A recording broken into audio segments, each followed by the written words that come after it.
Hey there, and welcome to Crochet Therapy.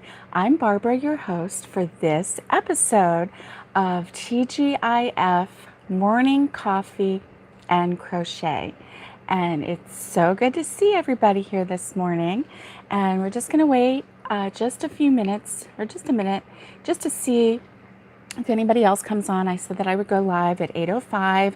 It's not quite 8:05 yet, so let's give it just another minute, shall we? So I have my coffee here this morning, and I've got it in a Christmas mug. Don't get your tinsel in a tangle. And when I got this mug, I just had to laugh. It was just such a cute little thing. Hey, Trudy, good afternoon to you. It's good to see you. Drinking my coffee here. How about you? I need the coffee this morning. I think I might get another sip.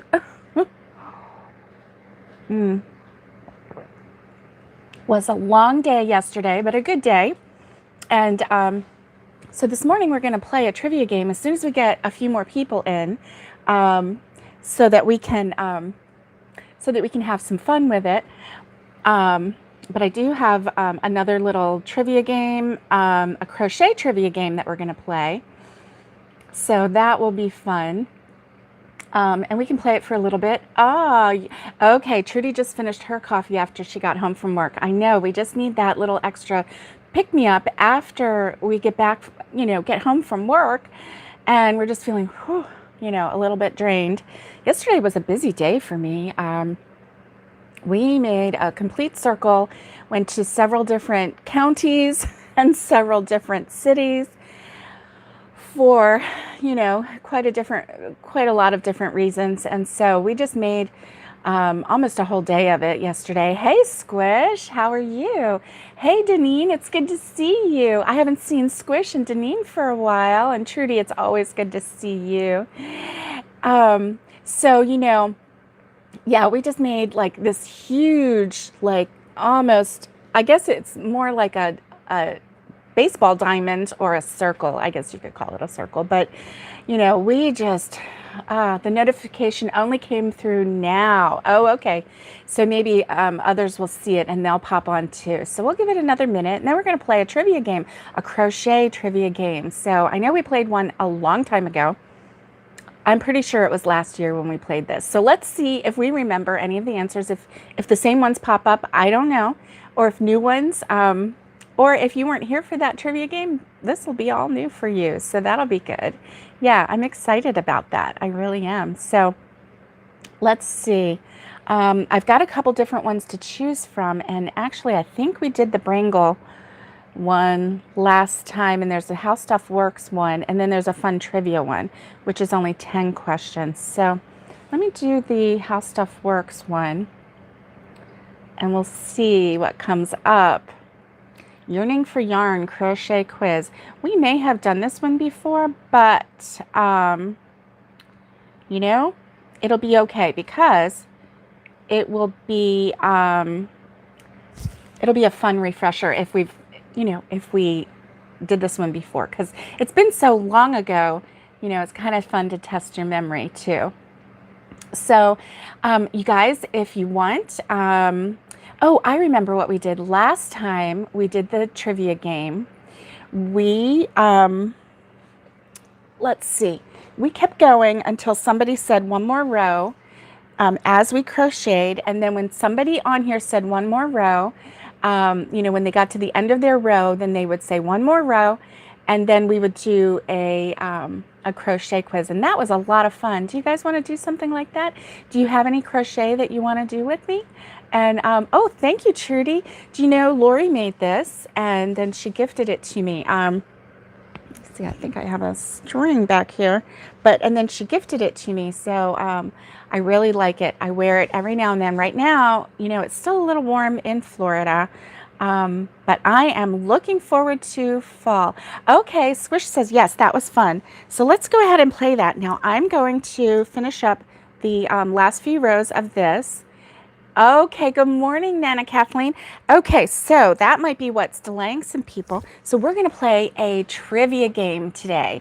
And what we're going to do is we're going to crochet together. And so grab something, grab one of your whips, doesn't matter what it is, grab a whip and crochet along. And when, hey, good Friday, TGIF.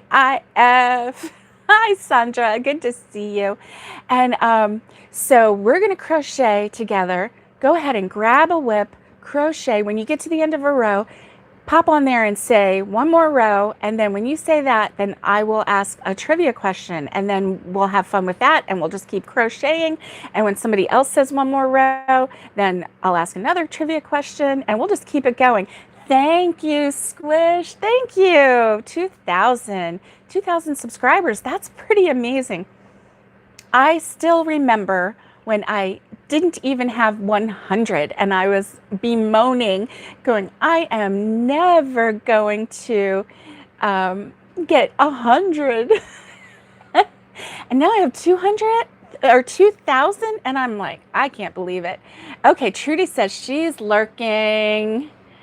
Oh, you've got work to capture. Okay, gotcha. And thank you, Sandra. Thank you. Thank you.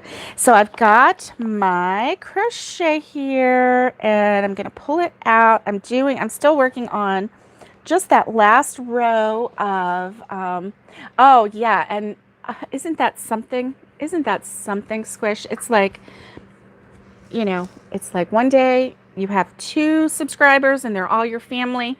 And then the next day you have a whole bunch of new friends. And I'm so excited about that. I mean, because you guys have become my friends on, and I'm just so excited about that. You know what? My chair keeps going lower and lower and lower. It's this chair. It was, I don't know. It was given away.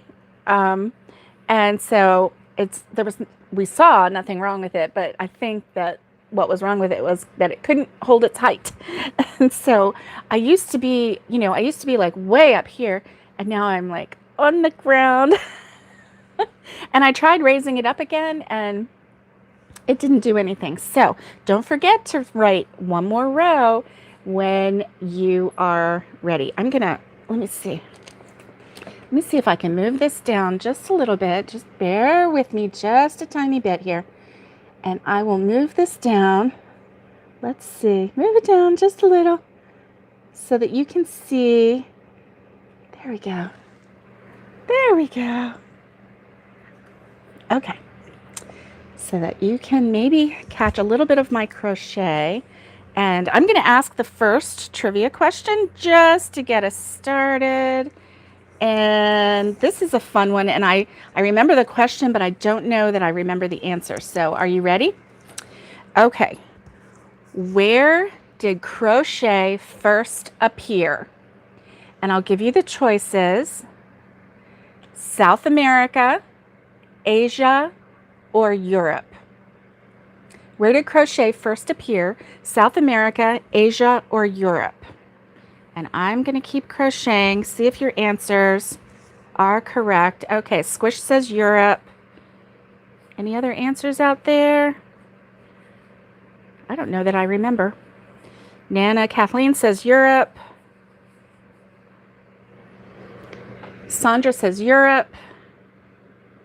You guys must have good memories because you're all saying the same thing. I'm going to choose Europe and let's see what happens. Correct answer. The first examples of crochet were discovered in early 19th century Europe. Okay, awesome. Scroll to next question. Okay. Oh, you know, I remember these questions, but I do not remember the answers. I remember this question very much, and I don't remember the answer. Ooh, this is getting unwieldy. And you know what? This little cord is getting in my way. Let me see if I can Woo! Hello. Hello. Sorry, guys. Sorry. Hope you didn't. You took a little spin, didn't you? Woo! Hold on. Oh my gosh. Well, that didn't work. Are y'all okay? You okay out there? There we go. Okay. Woo, don't get seasick. Sorry, guys. Oh my gosh. Oh, and I don't know what I did. Let me see. I touched photo on here. Okay. All right. How about let's just go to another question. Oh my gosh. See, I have a tangle of my microphone cord. Wow. Wowee. That's what I was trying to untangle so that I wasn't stuck to this and it would get out of the way of my crochet because it was getting in the way of my crochet. Excuse me.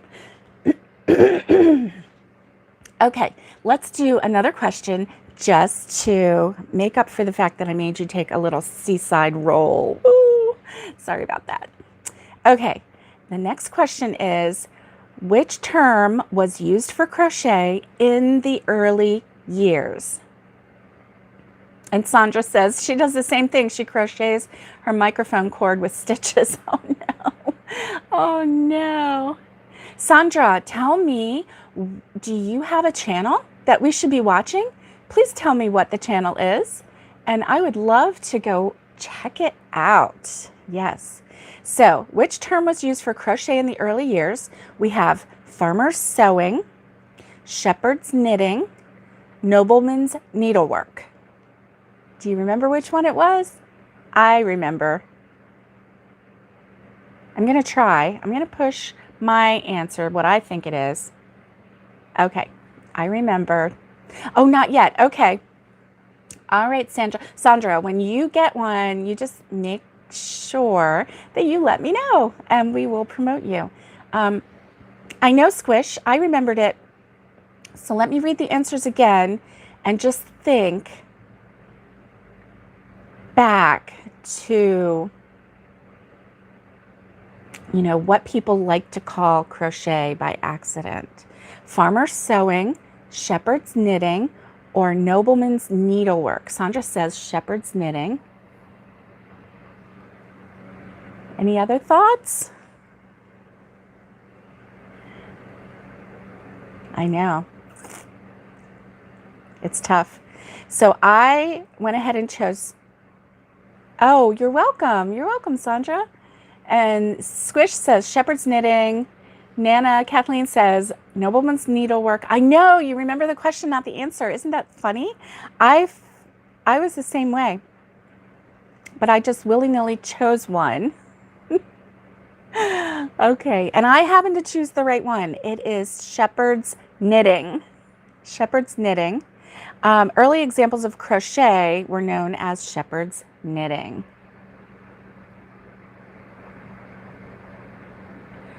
Okay, the next one is true or false. Crochet is most often done with a set of 2 pointed needles. And of course we know that.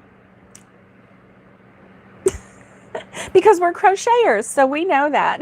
Hey, Gloria, it's good to see you. Thank you.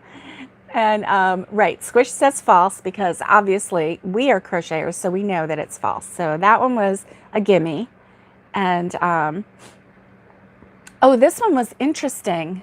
And I'm not sure that it's still correct. It may not be correct, but it was really close back when this quiz came out. How many sizes of crochet hooks are there? Oh, Sandra got it right too. False, obviously. I mean, we all know, don't we? How many sizes of crochet hooks are there? 17, 8, or 1? Okay, well, we'll just eliminate 1 right away because we know, obviously, it's not 1. I mean, look how many we have, right? I mean, if you look at my stack of how many crochet hooks I have, we would say like maybe 56. Thank you, Gloria. Lori made it, and she gifted it to me a while ago. Thank you. Okay, and Squish is saying 17. I'm going to drink some more coffee. I'm trying to, get a little Christmassy vibe here. It's September. I should be doing fall. I don't have anything fall. Florida doesn't really have a fall. Do you know when our leaves fall from the trees in Florida? In February. February. What is that? February is the middle of winter up north in the United States. Yeah. So we have our falling leaves, and you know what? They're not even nice leaves. They're not even those pretty ones. They just like turn brown and fall. And ooh, pumpkin spice coffee creamer. Sandra's like, let's go get some. I love pumpkin spice coffee creamer. You know what else I like? They have the, it's like the peppermint mocha. Ooh, that's good too. I like that. The peppermint mocha. But of course, that's more Christmassy, but I love the pumpkin spice. Love it. Love it. Yeah. So 17 crochet hooks seems to be the answer and correct. According to the Craft Yarn Council, there are 17 sizes of crochet hooks available. The sizes are designated with a letter or a number in the US sizing system or in millimeters in the metric system. So, oh, Sandra, you lived in Florida? Yeah, so you know. Yeah. Bailey's Irish Cream is good too. Oh yeah, that creamer. I like all of the flavors of creamers. You know what's weird though? One of them had a creamer that was like candy or like candy bar flavors, like Almond Joy, and then there was another one, I don't remember what it was. I'm not a big fan of those because I think I'm expecting it to really taste like an Almond Joy, and then when I drink it and it doesn't, I mean, it's not bad, but like my expectations are real high, and then when it doesn't taste like an Almond Joy, I'm like, darn. Yeah, I don't want this. I want to drink my coffee with a real Almond Joy. Don't give me that fake creamer stuff. Yeah. So, okay. I kind of gave up on crocheting, and I'm not even waiting for you to say one more row. But let's do the next one, okay? The first published instructions of crochet were printed in the Dutch magazine Penelope. Which year did the article run? And now this one is a toughie because they're all very close together. I mean, they're like all 10 years apart, so who knows? Was it 1843? Was it 1833? Or was it 1823? I don't remember. So when I choose an answer, it's going to be a total guess. But don't you like that, you know, the first published instructions were published in a magazine named Penelope? I love that name, Penelope. What a beautiful name. Any guesses? Anybody want to guess? Totally would be a guess on my part. I have no idea. I'm going to choose one. And yeah, don't remember. I know. Okay, so Kathleen says 1823. And that's actually the one that I chose too. Ah, Sandra says 1843. She like threw out another answer. That's good. Because you know, it's like all random, right? We don't really know. Unless we Googled it. Gloria says 23. And so I chose 1823, and it was the correct answer. The first printed instructions were published in the Dutch magazine Penelope in 1823. The article featured, I remember this part now, the article featured 5 purses created by crocheting. We were crocheting purses way back in 1823. I think that is super. Oh my gosh. Oh, I do remember. Yeah, you know, these are kind of coming back to me, but I don't know that I really know the answer. I don't know the answer. Yeah, 1823.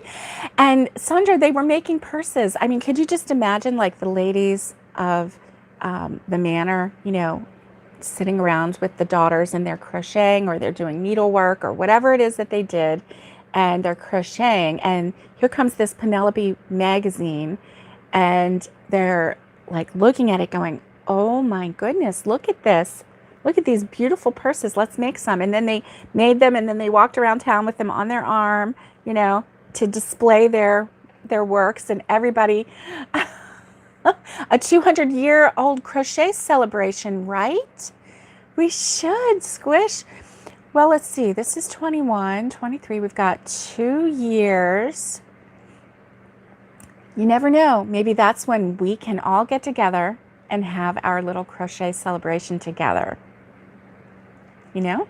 You never know. You never know.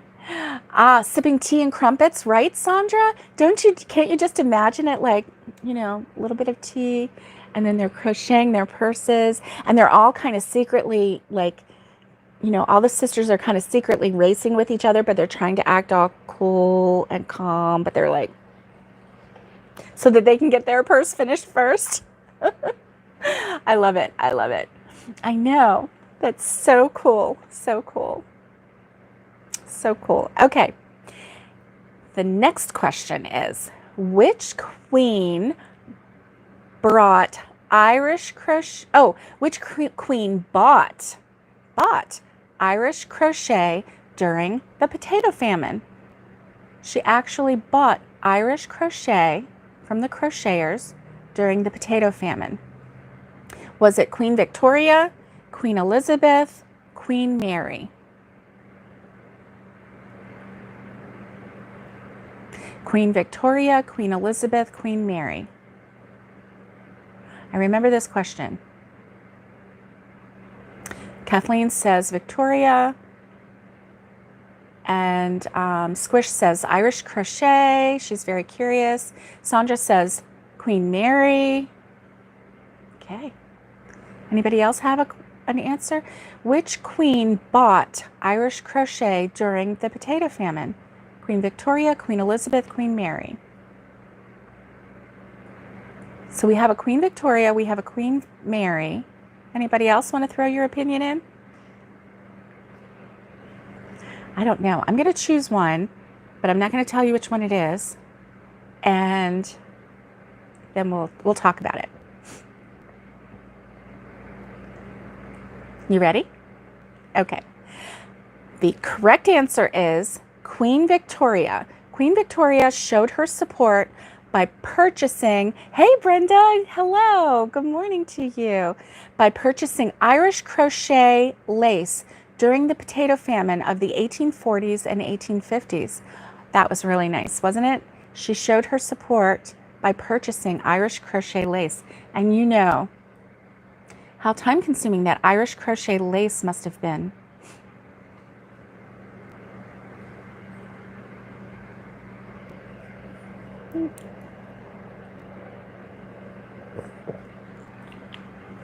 Okay. All right, Brenda, what we're doing is we're having a little trivia game this morning. And we're crocheting, and when we get to the end of the row, then we type in one more row if you want, and then we do a question. But I kind of haven't been waiting for everybody because I had a little mini disaster here a little bit ago and tipped everybody over. Y'all took a little ride, a little quick ride, and it's kind of hard for me. I'm like sitting so low today. I feel like a little kid, and my chair is not working. It's not holding up to its part of the bargain. So, yeah, we're going to do this. Whew. So my little granddaughter, the 3-year-old, who is moving in a couple weeks to North Carolina with her mommy and daddy, she is worried about her little doggy because her doggy doesn't have a doggy bed. And so it's been kind of a worry of hers that when they move that Cooper won't have a doggy bed. And so it kind of keeps her up at night. And it's just one of the things that she kind of worries about right before she goes to sleep. So she was having a hard time sleeping last night. 3-year-olds, you know, they say terrible 2s, but really 3s can be even more challenging than 2s. And so Grammy was called to go over and see if I could, you know, help smooth out the situation just a little bit, because mommy and daddy were getting very frustrated. They were really concerned. They're very concerned. And their first time dealing with 3-year-old temper tantrums, and they've been dealing with them for a couple weeks. And, you know, not to make light, because temper tantrums are something else.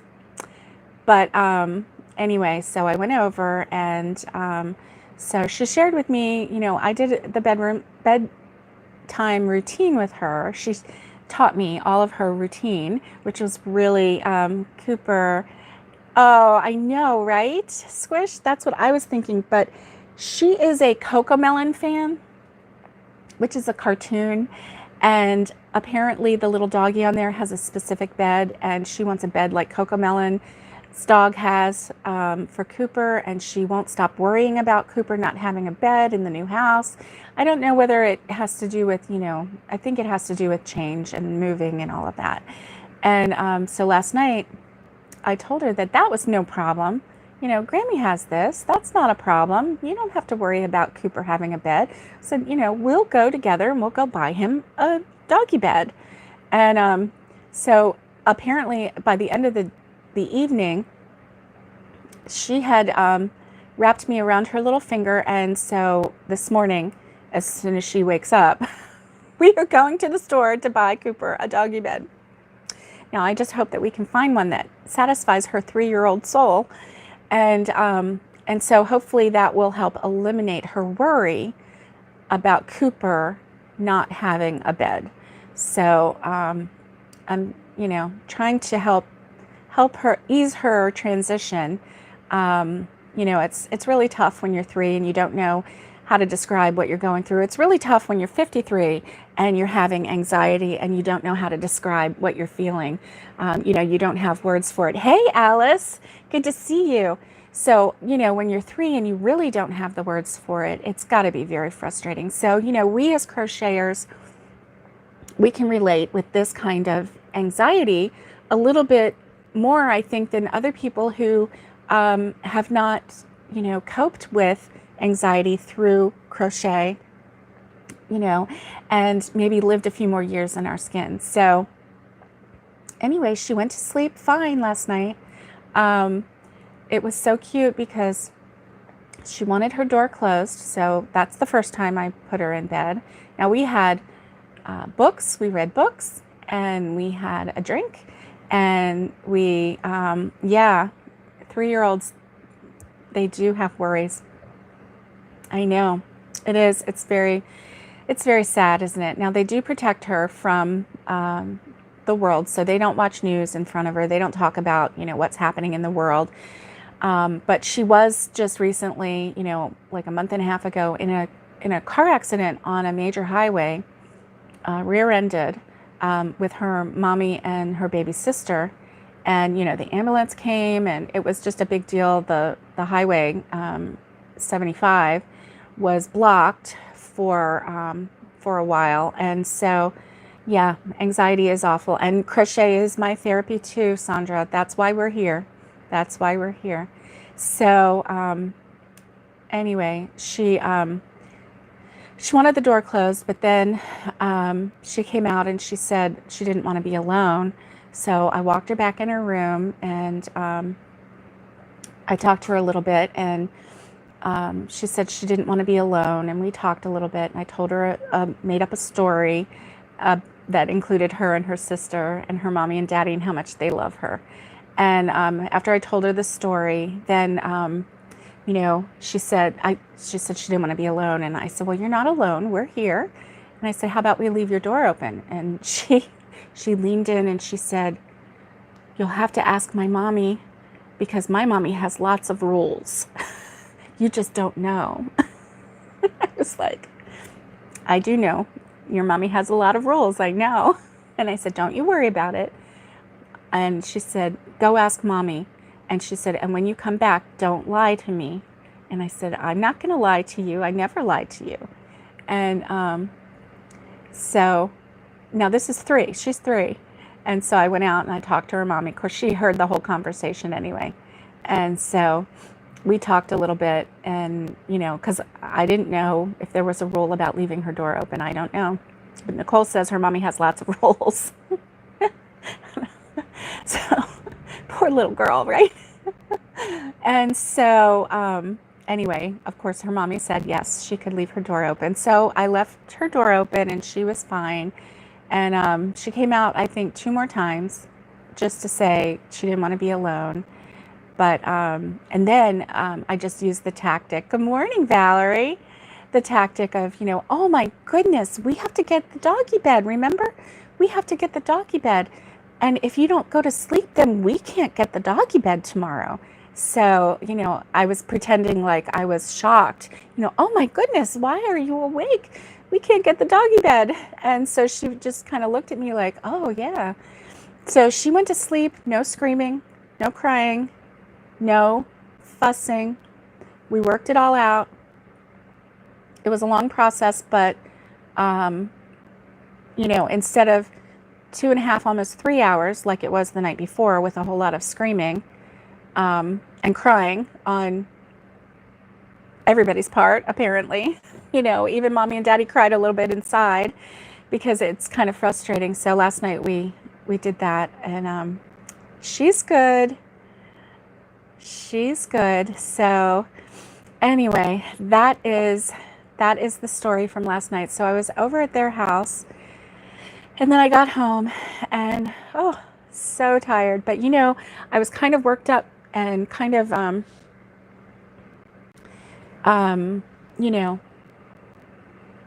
don't know. I was just thinking a lot last night. So I had a hard time going to sleep last night. But I wasn't feeling anxious about it. Anyway, that's my story about last night. So this morning, as soon as this is over and as soon as Nicole wakes up, then I get to take her doggy bed shopping. And there's a pet supermarket in town that's not too far away. And so hopefully we find it there. Otherwise, we may have to go to another town over, which is about, 30 miles away. I don't want to go there. I really don't. I'd rather go 3 miles away than 30. But this little girl's heart is so, yeah.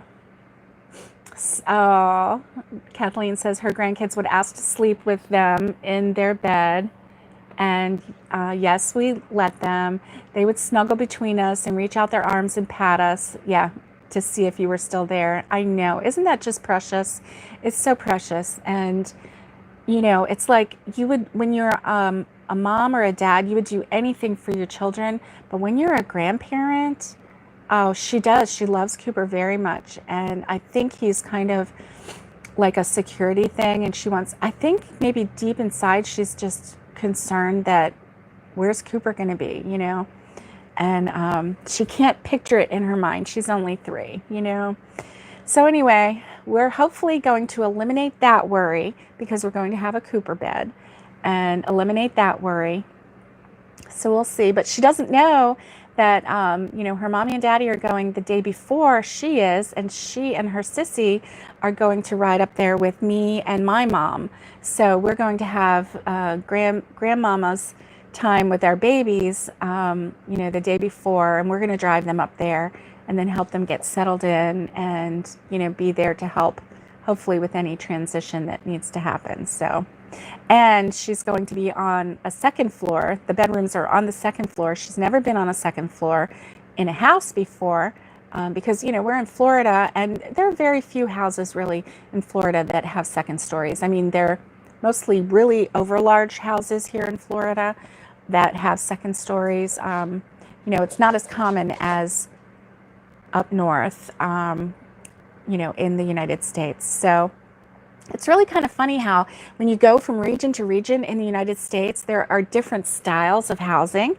And so, Florida seems to be, the Florida house, yeah, it'll be a special time for them, yes, and to help them with the move, yeah. I'm hoping that it is, Squish, I'm hoping it is. So hopefully we can not have any, drama. We don't want drama. Or as little as we can possibly get away with, right? So, okay, here's a question. Another question about Queen Victoria. Queen Victoria crocheted scarves for veterans of which war? World War I, South African War, or War of 1812? So Queen Victoria knew how to crochet also, and she crocheted scarves for veterans. Isn't that nice? Oh, make frequent stops. Yeah, I know, Kathleen. That's, that's kind of what I'm thinking. And my mom is like, let's just get there. Let's just hurry, because we'll have the two. Okay, Alice says the African War, South African War. Okay, so we've got one answer. And, it's really funny. Okay, Kathleen says South African War. And Squish, that's very thoughtful. Thank you, Squish. You're sweet. And okay, Sandra says 1812, and Squish says 1812. Alice thinks 1812 was too early. And honestly, I'm not really sure what year the South African War was. And then we have World War I. Okay, I'm going to choose one. And the answer is, ding, ding, ding, ding, ding. The answer is the South African War, also known as the Boer War, and was fought from 1899 to 1902. Okay, and Alice says World War I is too late. Alice, you are so smart with your history. And you know what? It's so funny because on Murdoch Mysteries, they talk about the Boer War. I don't know if I'm saying that right. The Boer War. And I think that's so interesting. So interesting. And that was set in the 1800s. So let me see. Still here, one job done, one to go. Oh, good. Okay, Trudy, we love keeping you company. You just listen along. Okay, because you're closely tied to the monarchy in Canada. Yes, that's right. That's right. And I do remember, watching the Murdoch Mysteries, and they were very tied to the Boer War and to the monarchy. Pronounced not correctly. Okay. I don't know how to pronounce it. So, and you learn their history. Okay, that's really interesting, Alice. Thank you. Thank you. Okay, so, okay, are you ready for a little crochet terminology question? In crochet terminology, what does BCR stand for? BCR. Okay, I have three choices. You ready? Back, cross stitch. Oh, okay. Trudy is trying to think of an English sound so that I can match it. Is it bower? Bore? Is it bore or bower? I'm very interested. I love to pronounce things correctly. It's always been one of my things. Hey, if you like this, give it a thumbs up. Thumbs up time. Thumbs up time. Anyway, bore. B-O-R-E. Bore. Like I'm so bored, or you're a bore. We say Boer War in Oz. Okay. Say shoe. And okay, Trudy says say shoe, and Gloria says sounds like bore. Okay, bore. Boer War. So Trudy, your pronunciation of it might be a little bit different than the Canadian pronunciation or the UK pronunciation. I'm not sure, but I'm interested. Okay, in crochet terminology, what does BCR stand for? Okay, Kathleen, thank you. That sounds good. Back cross stitch, big crochet stitch, or backward crochet sewing?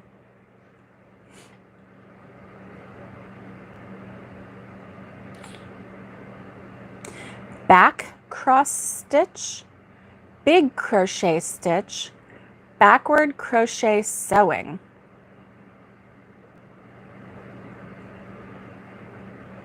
Okay.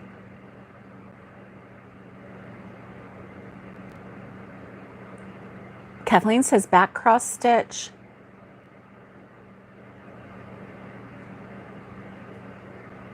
Boer War. Okay. I think the first one makes the most sense. Back cross stitch. Yeah. I mean, obviously big crochet stitch. I mean, you don't have one like that, you know. Backward crochet sewing. I've never heard of that. Alice says back cross stitch.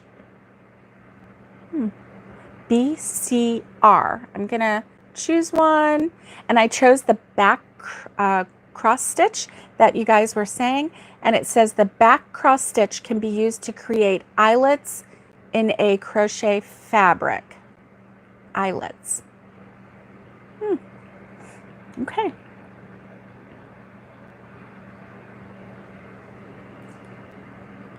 I have never done this stitch before. Have you, Squish? Back cross stitch? Cross stitch? That's very interesting. Okay, so the next one is the word crochet comes from the word C-R-O-C-H-E, which is from what language? German, Dutch, French.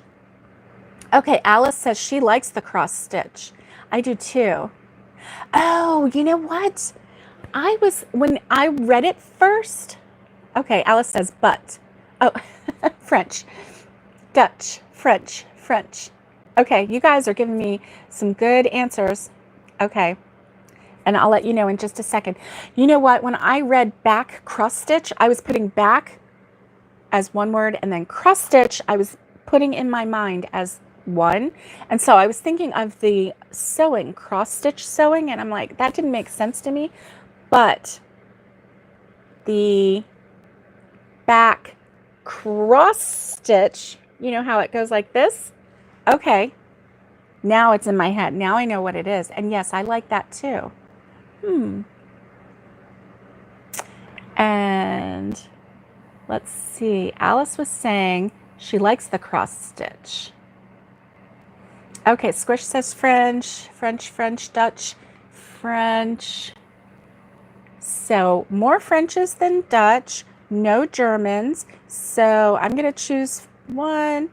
Okay, the middle French word, C-R-O-C-H-E, translates to hook in English. So that's interesting. As we use a crochet hook. That's interesting. I love it. Okay, now this one's easy. You guys are going to get this one. Yes, the ET on the end makes it French. Yeah. Cool. Yeah. Awesome. Okay. Which crochet pattern is commonly used by beginners? Seems like maybe this is the pattern that a lot of people start out with. Is it the German square, the granny square, or the gentleman's square?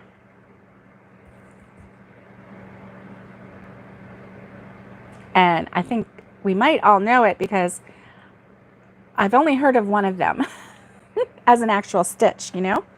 So everybody's saying granny, granny, granny, granny, granny.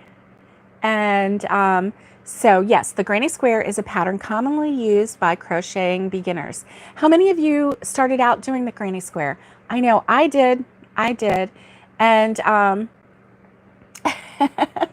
right, Squish? I'm sure there's a lot of gentlemen who do the granny square. I don't know what a gentleman's square is. Treble, skip one, then go behind and treble again. Looks like a kiss. Ah, and you know what, Gloria? There is a pattern called Hugs and Kisses, and it is a really cute crochet blanket Afghan that I think it was even a baby blanket, but it's called the Hugs and Kisses blanket. And I think Jeannie Stillheiner, I can't pronounce her last name, but her first name is Jeannie, and it starts with a still, and it might be Stillbriner or Stillheiner. Anyway, she is the creator of that. And so, hey, Dawn, it's good to see you. And she does bobbles, which are the hugs, and then she does the cross, which looks like kisses. So anyway, that's all fun. Let's see. Okay. So Trudy says she started with the filet crochet and thread. Oh, wow. And yes, Gloria, it looks like cross stitch. It does. Yeah. So that's cool. I actually started, well, I learned how to do just a simple single crochet and a double crochet, I think. And then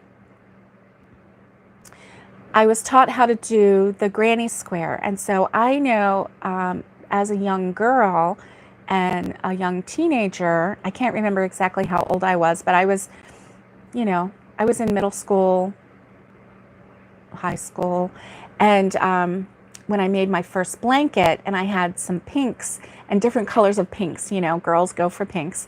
And I had like a variegated, and I had a light pink and a dark pink. And so I started out with a granny square, and I just kept going, and I would change up the colors as it went.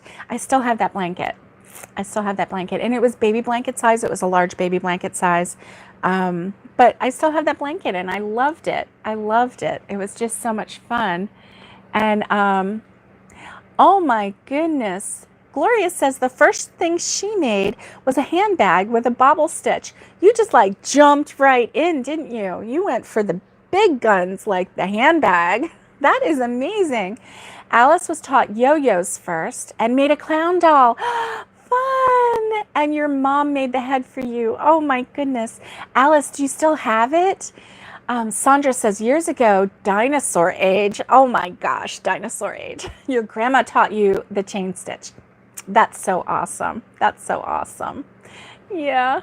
It was funny because at the dinner table last night, my oldest son and his family were over, and so we were talking about, you know, trying new things, and he had to go buy this candy. It was a candy corn candy, but it was supposed to be the whole Thanksgiving dinner. It had turkey. It had like 6 flavors in this candy corn. And so he laid them out, and we were supposed to, it was kind of like a taste test thing, and we were supposed to taste it and taste each one and see if we could figure out what the flavor was. It was turkey, dressing or stuffing, apple pie, cranberry sauce, green beans, and gravy. Weirdest thing we ever tasted. And so anyway, we all have our littles lined up, and Nicole did it with us, the 3-year-old. And so, you know, we all got the green one. Well, obviously the green one, we're thinking, okay, that's green beans. It was so bad. It was so bad.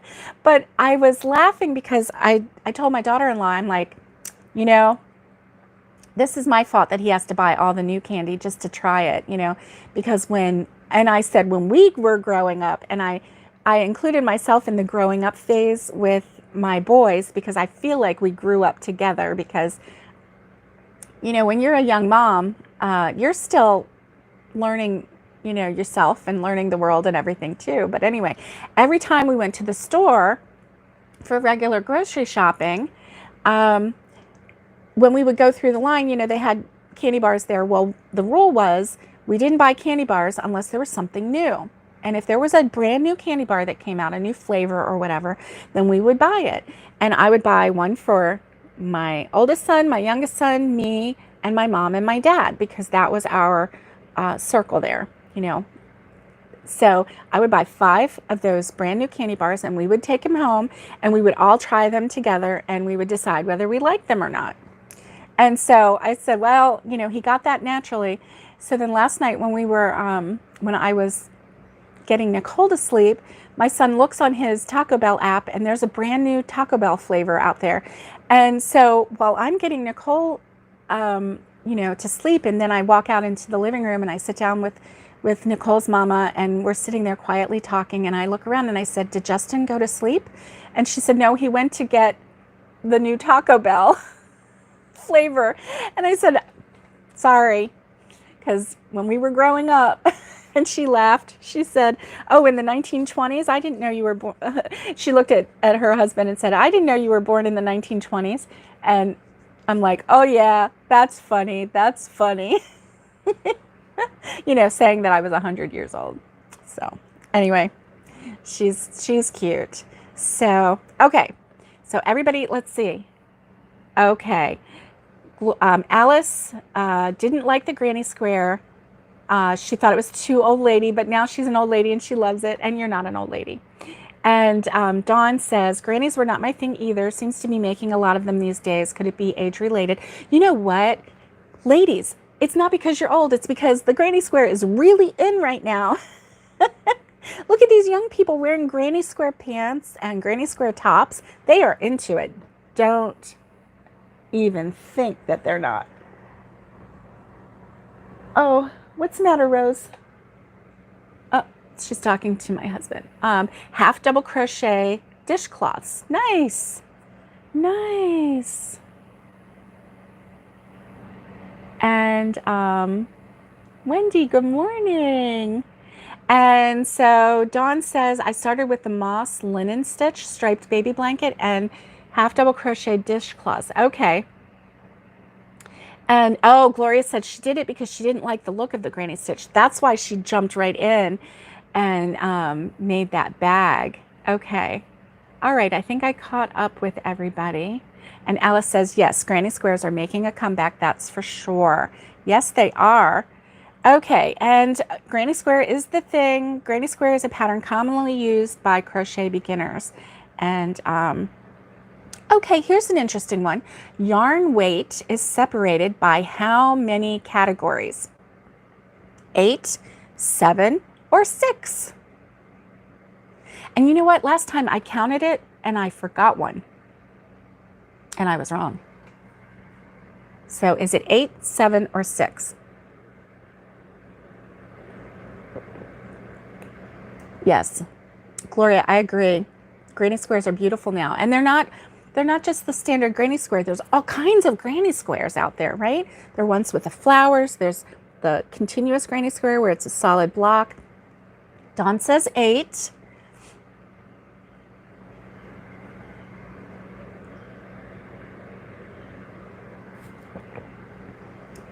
Eight, 7, or 6 yarn weight.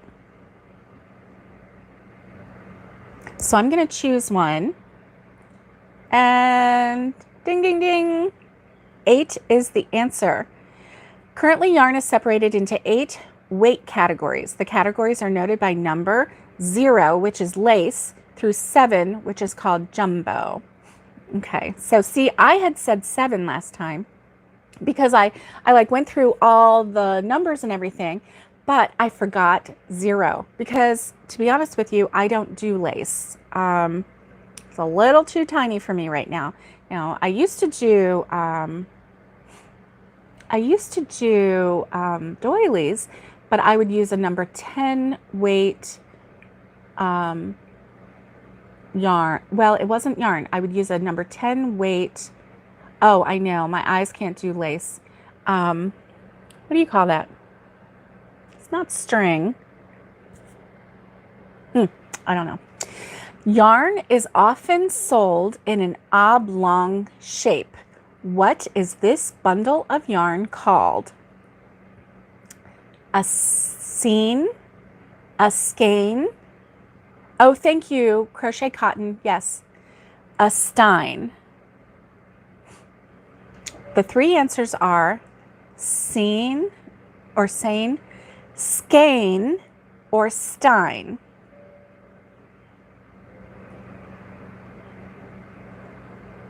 Squish, that was a good guess. A Hank. That was a good guess. It's not one of the choices, but that was a very good guess. And Alice says a skein.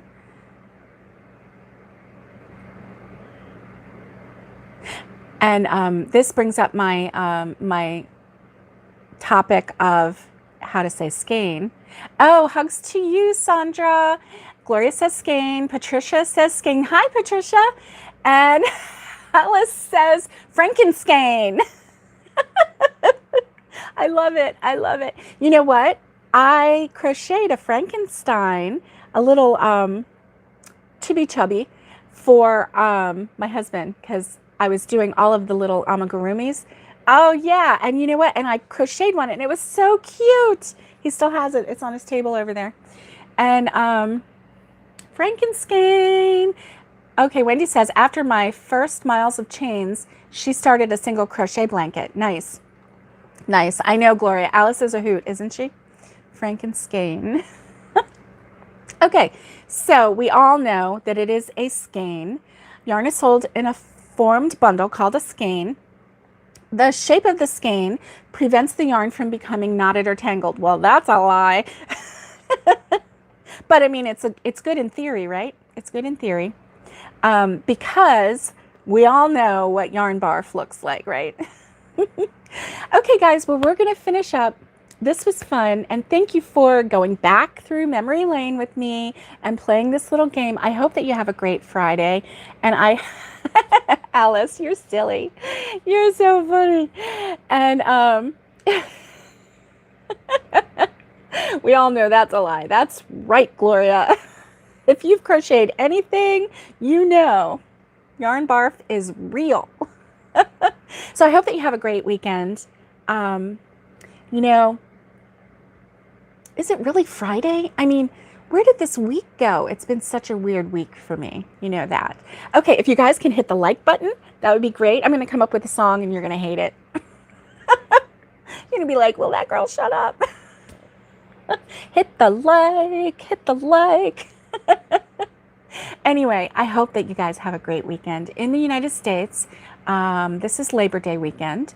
The first Monday of September is Labor Day, and it's a day that everybody, except for people that work in retail or restaurants or, you know, anyway, most everybody that works in an office and whatever, they have the day off. So Trudy's still busy working. Oh my goodness. Canada has it too? Oh, that's awesome.